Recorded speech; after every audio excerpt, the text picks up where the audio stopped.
Hello, welcome to this new tutorial.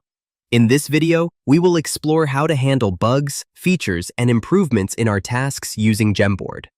We assume you already have some tasks, an active project, and a board setup, just like me. Next, open a task to view its details. Here, you'll notice a label option that allows you to clearly categorize each task. There are pre-existing labels ready to use, and you can also create any custom label as needed. Select one or create a new one. For this example, we'll set feature for this task. Similarly, you can add labels like bug or improvement to other tasks.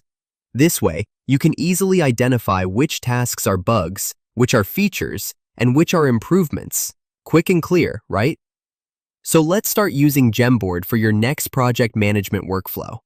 Thank you.